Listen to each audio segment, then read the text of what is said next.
Guys welcome to PM पाठशाला। Guys आज हम लेकर आए हैं विजन आईएएस की मंथली मैगजीन करंट अफेयर्स की। इसमें गाइस मार्च 2024 का जैसे कि हम करंट अफेयर्स प्रिपेयर कर रहे हैं, तो हमारा environment section we have already started. 5 topics हमने ऑलरेडी कवर कर लिए हैं। आज हम 6th टॉपिक को कवर करेंगे और दूसरे कुछ टॉपिक्स को भी कवर करेंगे।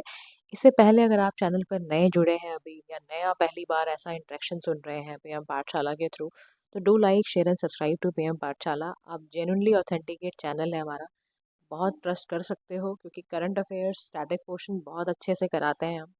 रिलायबल है, तो आप फ्री ऑफ कॉस्ट भी दे रहे हैं, सब कुछ कर रहे हैं, तो आप पूरा ट्रस्ट करके पढ़ सकते हैं। दूसरा ये भी कहना है मेरा कि आपका, क्योंकि अभी एग्ज़ाम आने वाला है प्रीलिम्स का, आप जानते हो 2024, 1.5 महीना बचा है हमारे पास। We have to prepare a lot. First में है आज। और मेरा यही कहना है कि प्लेलिस्ट पूरी बनी हुई है, तो आप सिर्फ देखो, बहुत ज़्यादा रीड करने का टाइम नहीं होता है।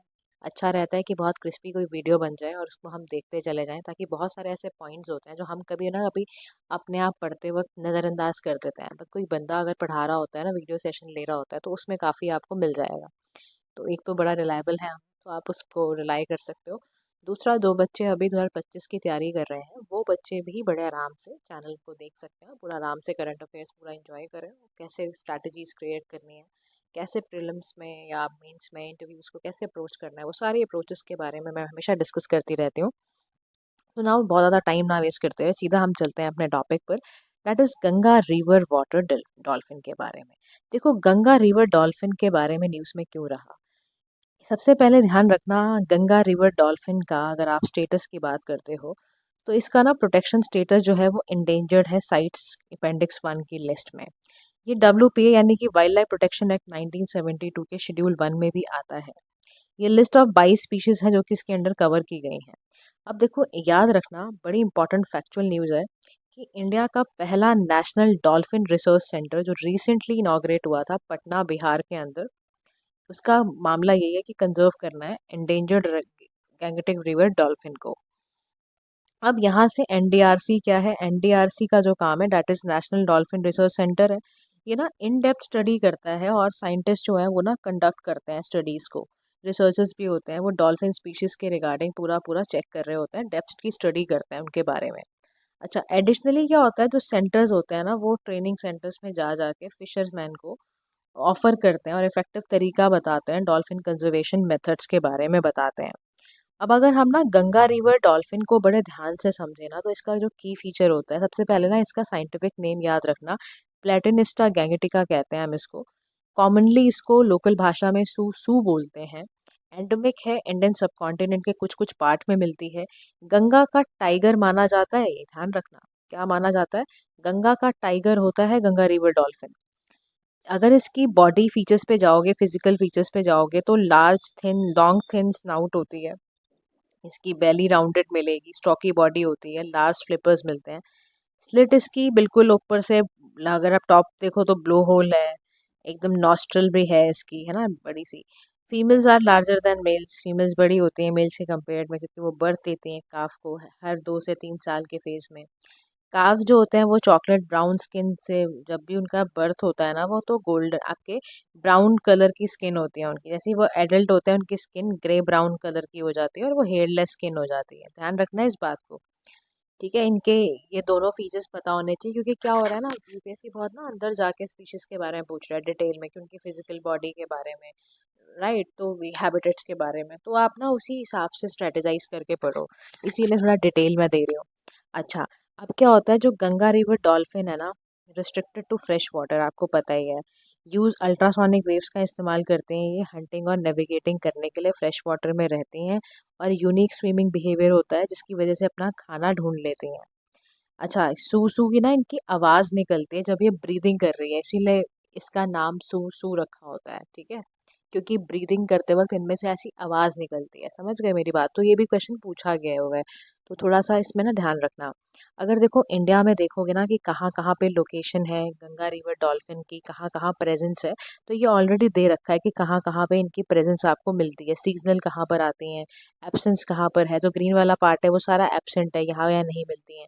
जहाँ प्रेजेंट है वो सारा रेड वाला पार्क पार्ट है, दे रखा है, राइट। सो ये सब है। अब मेजर जो थ्रेट्स होते हैं ना, वो क्या क्या होते हैं इनका ध्यान रखना। मेजर थ्रेट्स जो होते हैं वो अनइंटेंशनल किलिंग है, सबसे बड़ा पार्ट जो है। फिर उसके बाद ना ओवर एक्सप्लॉइटेशन है प्री की due to fishing near entanglement poaching for dolphin oil की वजह से। यहाँ पर ये कह रहा है कि देखो इनको ना सबसे बड़ा खतरा कहाँ कहाँ से आ रहा है। इनको अनइंटेंशनली मार दिया जाता है, प्री के चक्कर में भी मारी जाती हैं बेचारी, पोचिंग भी हो जाती है। हैबिटेट इनका ना डिस्ट्रक्शन में भी आ जाता है, क्यों? क्योंकि वाटर प्रोजेक्ट्स आ गया, मान लो कोई डैम क्रिएट हो रहा है तो भी इनका बेचारों का हैबिटेट चला जाता है पोल्यूशन की वजह से। पॉपुलेशन इतनी बढ़ती जा रही है, डैम्स वगैरह बन जाते हैं ना, तो ये बेचारों का हैबिटेट खत्म उजड़ जाता है बेसिकली। तो ना हमने कुछ ऐसे इनिशिएटिव लिए हैं, तो देखो इंडेंजर्ड स्पीशी है और इसके लिए हमने कई सारे वो लिए हैं कि इंडिया का जो सोल डॉल्फिन सेंचुरी आपको मिलेगा, याद रखना इंडिया के पास सिर्फ एक सिंगल डॉल्फिन सेंचुरी है, वो भी Vikramshila Gangetic dolphin wild life sanctuary Bihar में है। तो क्वेश्चन पूछे तो आपको पता होना चाहिए, है ना। मेंस में कहीं डालने की ज़रूरत पड़ जाए कि इंडिया के initiative related to Ganga river dolphin से रिलेटेड क्या है, तो आपको पता होना चाहिए। अच्छा, हमने ऐसा नहीं, जैसे हम प्रोजेक्ट टाइगर चलाते हैं ना, उसी मॉडल पे हमने प्रोजेक्ट डॉल्फिन भी चलाया हुआ है, जिसमें हम गैंगटिक रिवर डॉल्फिन को कोशिश करते हैं बचाने की, कई सारे कंजर्वेशन मेजर्स लेते हैं, क्योंकि ये एक अम्ब्रेला स्पीशी है। अच्छा, टू कंजर्व बोथ मरीन और riverine dolphin as well as associated cetaceans, तो उसको कंजर्व करने के लिए ये फंड कौन करता है इसको? Ministry of environment forest and climate change. National aquatic animal है, और नेशनल एक्वेटिक एनिमल याद रखना डिक्लेयर किया गया था ऑन 5 अक्टूबर 2009। और ये ना हर साल मतलब river national river Ganga river dolphin day मनाते हैं। अब देखो पेपर में आ जाएगा, डेज के बारे में भी पूछ ही लिया जाता है, और आपको पता है स्टेटमेंट वाइज क्वेश्चन आ रहे हैं, तो आप कोई भी स्टेटमेंट आपकी कब कैसे आपको फंसा दे और क्या कर दे, तो उसके लिए बड़ा ही ध्यान रखना है। तो क्या करना, जब भी ऐसा कुछ क्वेश्चन आ जाए कि नेशनल एक्वेटिक एनिमल कब हम सेलिब्रेट करते हैं, तो 5 अक्टूबर 2009 से हमने शुरू करा है, और उसी का नाम हमने रख दिया था national Ganga river dolphin day. तो याद रखना 5 अक्टूबर, और 2009 2010 करके दे देगा आपको पेपर में, आप गलती करके आ सकते हो। तो यहाँ पे बड़ा ही मतलब फोकस होके करना पेपर को भी कि 2009 लिखा हुआ है, ठीक है। Now let's come to the next topic, that is zero budget natural farming के बारे में चलते हैं अब हम। देखो न्यूज़ में क्यों रहा, रिसर्च पेपर आया, ठीक है, किसका आया रिसर्च पेपर? नाबार्ड ने निकाला, national bank for agriculture and rural development ने निकाला, आई इंडियन काउंसिल फॉर रिसर्च, उन्होंने साथ में मिलकर निकाला। एक कंप्लीट स्विच था नेचुरल फार्मिंग में। बोल रहे हैं कि उस पर कॉशन होने की ज़रूरत है। कह रहा कैसे, क्या हुआ? कह रहा देखो रिसर्च में ना कंडक्ट हुआ, एक एग्रीकल्चर प्रोजेक्ट था इनका, ICIRER वालों का, और फिनेंशियली सपोर्टेड बाय नाबार्ड था। इस पेपर में पूरा रिकमेंडेशन आया, लॉन्ग लॉन्ग टर्म एक्सपेरिमेंटेशन किए गए, है ना। और डिक्लेयर करने से पहले कि आपका पूरा जो आपका ज़ीरो बजट नेचुरल फार्मिंग है उसको कैसे करना है। अब ज़ीरो बजट नेचुरल फार्मिंग होती क्या है? देखो इसको फॉर्मुलेट किया by Subhash Palekar in India on the basis of 4 essential elements, जैसे कि क्या है? बीज अमृत है, जीव अमृत है, अच्छा दाना है, वापशा है, ठीक है। It was first practice by Japanese farmer and philosopher Masanobu Fukuoka. याद रखना, zero budget natural farming India में कौन लेकर आया है? सुभाष पालेकर लेकर आए हैं, 4 एलिमेंट्स की वजह से, बीज अमृत, जीव अमृत, अच्छा दान, वापशा। पहली बार इसकी प्रैक्टिस इंडिया में नहीं हुई थी, जापान के फार्मर थे, फिलोसफर थे, मासुनोबू फुकुओका, ठीक है, उन्होंने ये प्रैक्टिस को निकाला था। देखो बीज अमृत आया अभी, बीज अमृत का मतलब है सीड का ट्रीटमेंट, यानी सीड का ट्रीटमेंट, जो बीज का ट्रीटमेंट है वो काऊ के गोबर या काऊ के यूरिन से करो आप। जीव अमृत मतलब कि ना लोकल काऊ डंग और काऊ यूरिन को ही अप्लाई किया जाए, जीव अमृत, ठीक है, इन्क्लूशन के समय पर, जब ऐसे पेड़ बनना शुरू हो रहा हो ना, प्लांटेशन धीरे धीरे शुरू हो रही हो। कह रहा है एक्टिविटीज, अच्छा दान मतलब activities to ensure favourable micro climate रहे सॉइल का, वापसा मतलब सॉइल को एरेटेट करते रहो, ऑक्सीजन वगैरह प्रोवाइड करते रहो, ठीक है। ये समझ आया? अब देखो कुछ दूसरे प्रिंसिपल्स भी हैं जो आपके क्या होते हैं, जीरो बजट नेचुरल फार्मिंग में इंक्लूडेड है। पहला ऐसा फैक्टर क्या है? इंटरक्रॉपिंग करना शुरू कर दो। Monocot dicot crop same field पर क्या बोला है? ग्रो करनी है। ध्यान से सुनना, जीरो बजट नेचुरल फार्मिंग में क्या बताया जा रहा है? इंटरक्रॉपिंग करनी है मोनोकॉट डाइकॉट क्रॉप को सेम फील्ड में। कंटोर्स एंड बर्ड्स को लेकर आना है ताकि रेन वाटर प्रिजर्व कर पाओ, ये शुरू करना है। फिर रिवाइवल करना है कि जितने भी ना लोकल स्पीशीज होते हैं, जैसे अर्थवॉर्म है है ना। अब इसका बड़ा इंपॉर्टेंट रोल है क्योंकि ये ऑर्गेनिक मैटर को इन्हांस करता है सॉइल में, तो इसकी भी इम्पोर्टेंस है, तो इसका रिवाइवल करो। दूसरा, इंडिजिनस जो काव होती है उसका जो गोबर है, डंग है, उसको हाई कॉन्सेंट्रेशन में यूज़ करो विद माइक्रो ऑर्गेनिजम्स, तो आपका सारा मामला बेटर हो जाएगा, नेचुरल फार्मिंग करना शुरू कर दोगे फिर आप। अब ये कह रहा है कि प्रमोटर्स जो होंगे, जो यूज़ करेंगे नेचुरल फार्मिंग की टेक्निक, वो दो तरह से, देखो, is done in which farming is done without, देखो इसमें ना नेचुरल फार्मिंग के अंदर कोई केमिकल नहीं होता, क्रेडिट नहीं होता, कोई भी स्पेंडिंग मनी, है ना, परचेज इनपुट, ये सब करने की ज़रूरत नहीं पड़ती। अब ध्यान रखो, इट वाज रीनेम्ड एज भारतीय प्राकृतिक कृषि पद्धति, ठीक है, सब स्कीम है ये, परंपरागत कृषि विकास योजना के अंदर आती है, और हमारा यही मकसद है कि हम ऑर्गेनिक फार्मिंग को और सॉइल हेल्थ को प्रमोट कर पाएँ। बीपीकेपी क्या है? भारतीय प्राकृतिक कृषि पद्धति, सेंट्रली स्पॉन्सर्ड स्कीम है। 6 साल के पीरियड के लिए 2019 से 2025 तक के लिए ये की गई थी, याद रखना। इसका एम है 12 लाख हेक्टर्स को कवर करना, ठीक है, 600 मेजर ब्लॉक कंट्री के उसको कवर करना, फाइनेंशियल असिस्टेंस देना 12,200 हेक्टर पर फॉर 3 ईयर्स, ताकि कैपेसिटी बिल्डिंग यहाँ की बढ़ जाए। अब ना हम इतना फोकस जी आपका क्यों कर रहे हैं जीरो बजट नेचुरल फार्मिंग के लिए, उसका सबसे बड़ा कारण है ताकि हमारा जो फार्म यील्ड है, यानी कि फार्मर की इनकम बढ़ जाए और हमारे लैंड की क्वालिटी बढ़ जाए और हम ज़्यादा से ज़्यादा प्रोडक्टिव काम कर पाएँ उस लैंड से, हमारा कॉस्ट ऑफ प्रोडक्शन कम हो और हमें बहुत ज़्यादा पैसा केमिकल इनपुट पे ना लगाना पड़े। इन्वायरमेंट का conservation and rejuvenated soil health. इसके अलावा मैं आपको बता दूँ, एसडीजी गोल्स के लिए हम बहुत काम कर रहे हैं, सस्टेनेबल डेवलपमेंट गोल्स के लिए, तो उसके तहत फिर ना हम चाहते थे जो लाइफ स्टॉक सस्टेनेबिलिटी है वो बढ़े और ना लोगों को जॉब्स मिलें, इसलिए भी हम चाहते थे कि जीरो बजट नेचुरल फार्मिंग होने लग जाए। अब देखो, इंडिया में अगर आप इसका स्टेटस देखते हो जीरो बजट नेचुरल फार्मिंग का, तो मैं आपको बता दूं, करेंटली हमारे यहाँ ना 11 स्टेट्स हैं जो इसकी प्रैक्टिस कर रहे हैं ओवर 6.5 लाख हेक्टर्स में। अभी कह रहे हैं जैसे स्टेट लाइक आंध्र प्रदेश है, इसने अडॉप्ट किया 1 लाख हेक्टर्स लैंड के लिए, और इसका एम यही है कि ये कन्वर्ट कर पाए अपने एंटायर एग्रीकल्चर पूल को, ठीक है, अंडर GBNF बाय 2027। अभी कह रहे हैं जीरो बजट जो है ना नेचुरल फार्मिंग में ना कुछ कुछ क्राइसिस भी आते हैं, क्योंकि देखो, ठीक है कि हम इसका प्रयास करें और ज़रूरत है सस्टेनेबल एग्रीकल्चर के लिए, सस्टेनेबल लाइफ स्टॉक करने के लिए, ये सब के लिए ठीक है, बट ना कुछ क्राइसिस क्या आता है कि labour intensive form of agriculture हो जाएगा अभी, आपको फार्म लैंड पे वर्क करवाना होगा, लाइफ स्टॉक की मेंटेनेंस करानी होगी, लेबर इंटेंसिव होगा तो टेक्निकल चीज़ें कैसे करोगे इस्तेमाल, फिर ये भी है, और दूसरी बात ये है कि debatable concept of zero cost input, कि कभी भी पॉसिबल है किसी भी क्रॉप को प्रोड्यूस करने के लिए इनपुट जरा भी इस्तेमाल ना हो, और फ्रीली अवेलेबल, चलो अगर इनपुट हम रेन वाटर या फैमिली लेबर भी ले रहे हैं तो वो भी तो अपॉर्चुनिटी कॉस्ट ही है ना, अल्टीमेटली वी आर यूजिंग, हम ना देखो, अगर हम केमिकल फर्टिलाइजर्स नहीं लेंगे या टेक्निकल इनपुट्स नहीं लेंगे तो भी हम उसके रिप्लेसमेंट में तो इनपुट तो यूज़ कर ही रहे हैं।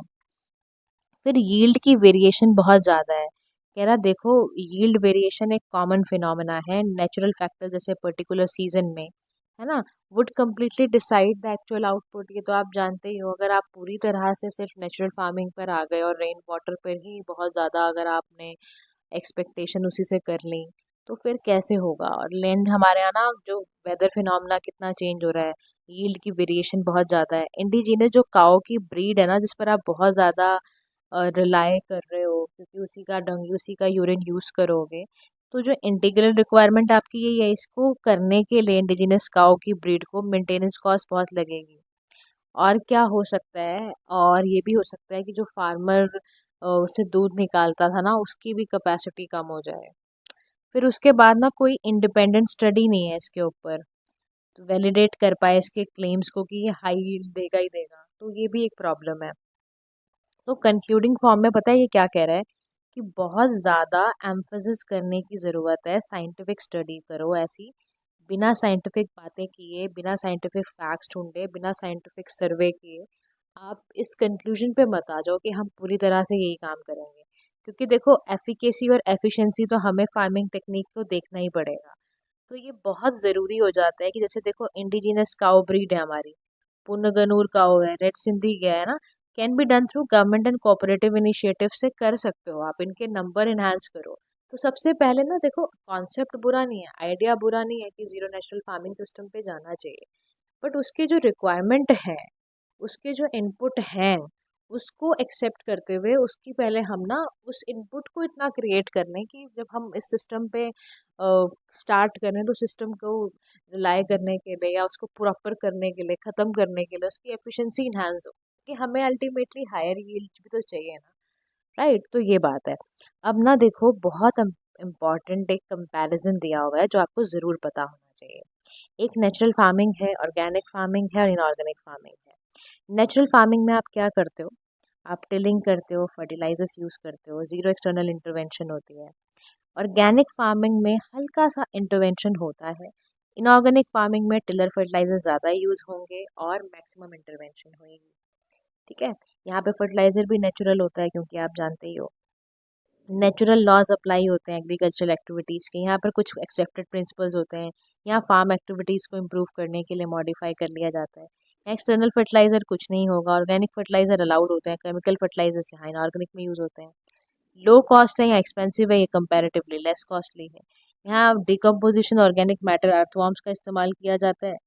यहाँ ऑर्गेनिक फार्मिंग में मेन्योर्स का, यहाँ पर कई सारे केमिकल्स का इस्तेमाल करा जाता है। ठीक है।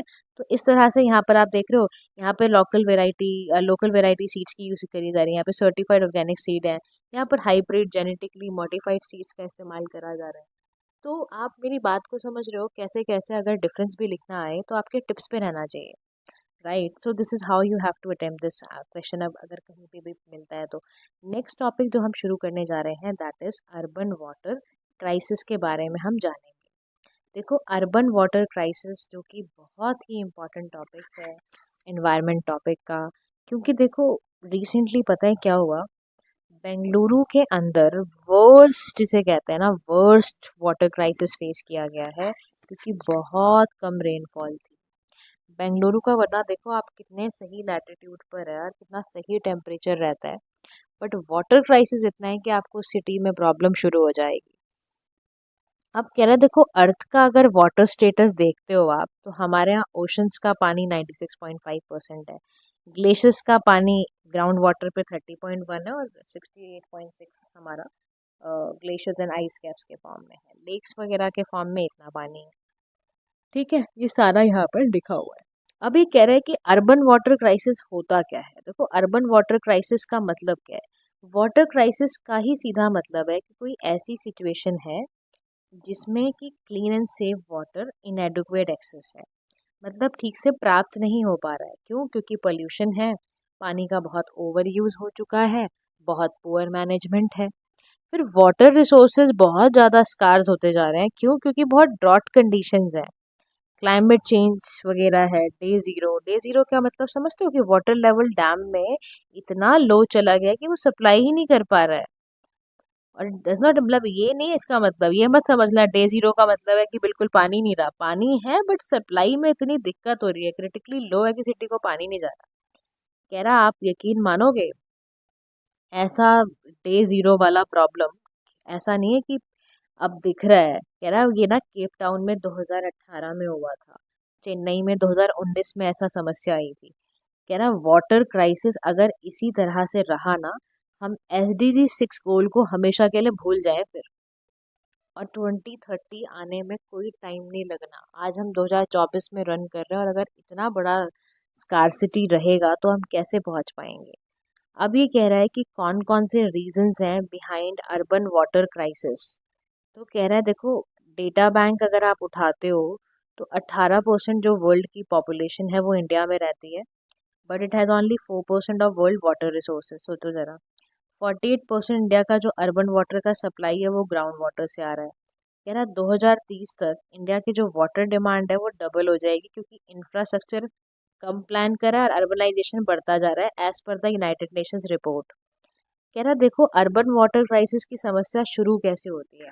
कह रहा सबसे बड़ा कारण जानते हो क्या होता है? इतना अनप्लान्ड मामला है कि मैं क्या बताऊं आपको, कि अनप्लान्ड इतना ज़्यादा अर्बनाइजेशन सिस्टम है कि रैपिड इरोजन है ग्रीन कवर का, वाटर बॉडीज का इंक्रोचमेंट है, नेचुरल रिसोर्सेज का ओवर एक्सप्लॉयटेशन है, जिससे कि ना वाटर स्ट्रेन हो चुका है अवेलेबिलिटी इन द सिटी। फिर unplanned concretization prevent water from percolating into the soil and recharging the water table. कह रहा कि इतना ज़्यादा ना हमने ग्रीन कवर ख़त्म कर दिया है, वाटर बॉडी सारी की सारी हमने उजाड़ दी हैं, नेचुरल रिसोर्सेज को हमने इतना ज़्यादा यूज़ कर लिया है कि वो ना, देखो, कैपेसिटी भी तो हो कि वापस से सॉइल हर चीज़ रिचार्ज हो पाए। कह रहा बेंगलुरु में नंबर ऑफ लेक्स 1961 में 262 होती थी, आज सिर्फ 81 रह गई हैं। डेटा दिखाओ, देखो आप लेक्स कितनी कम हो गई हैं। सेकंड ये कह रहा है पोल्यूशन ऑफ वाटर बॉडीज। कह रहा for example large water bodies like Bellandur lake है बेंगलुरु के अंदर, हैवीली पोल्यूटेड है। और आपसे पेपर डायरेक्ट पूछा जाएगा कि बेंगलुरु का रीजन उठा के वो पूछ लेगा आपसे। तो बेलंदुर लेक है बेंगलुरु की, हैवीली पोल्यूटेड है क्योंकि इंडस्ट्रियल एफ्लुएंट और अनट्रीटेड सीवेज यहाँ पर आ गए। फिर तीसरी समस्या जानते हो क्या है? ओवर एक्सट्रैक्शन है पानी का ग्राउंड वाटर से।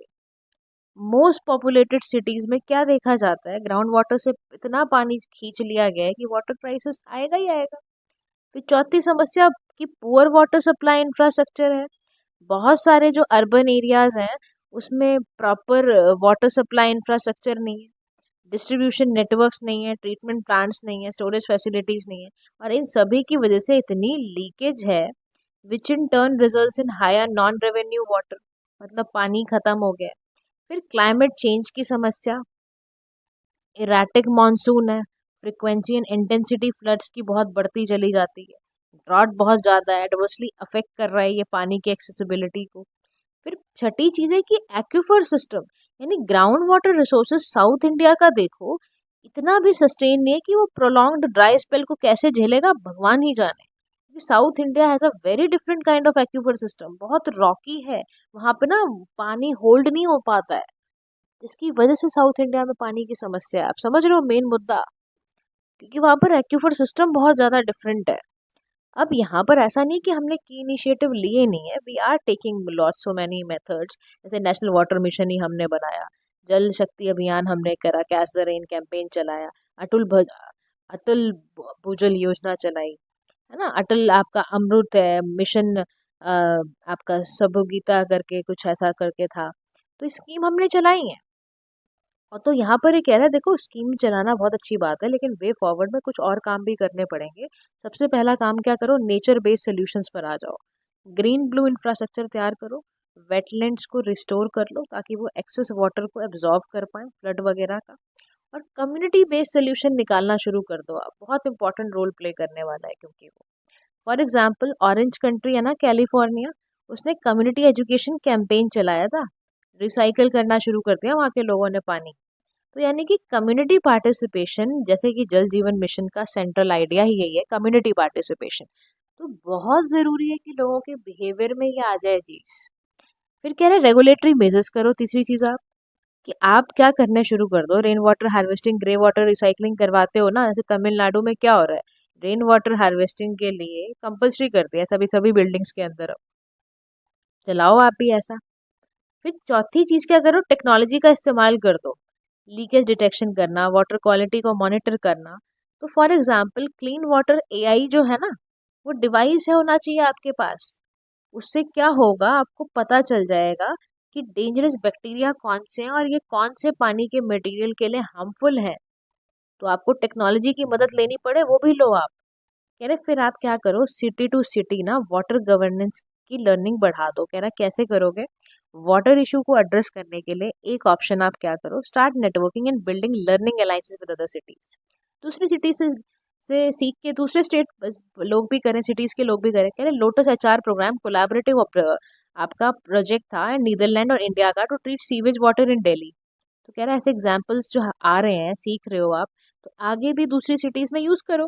फिर लिवरेजिंग द प्राइवेट सेक्टर्स को बुलाओ। कह रहा टाटा स्टील है ना, उसको कमीशन किया गया था, तो एक दिमना लेक जो है क्रिएट करो जमशेदपुर में, एडिशनली ताकि रिड्यूस हो फ्रेश वाटर का कंजम्पशन। और वाटर ऑडिट वगैरह करो, रियल टाइम ऑनलाइन मॉनिटरिंग बढ़ा दो। कह रहा है ये सब आपको करना पड़ेगा और बहुत जल्दी करना पड़ेगा अगर आप सच में चाहते हो एसडीजी गोल 6 पूरा हो जाए। ठीक है, तो this is how you have to write your points. अगर देखो इसमें अब देखो इसको जब आपने पढ़ा, प्रीलिम्स का क्वेश्चन आ जाए डील कर लोगे, मेंस का क्वेश्चन आ जाए डील कर लोगे, इंटरव्यू में कोई सवाल पूछे डील नहीं कर लोगे। तो इस तरह पढ़ो आप, इतना प्लान करके पढ़ो कि कोई भी सवाल आपके सामने है, और बेंगलुरु आ सकता है आपके पेपर में भी, क्योंकि इम्पोर्टेंट पार्ट है।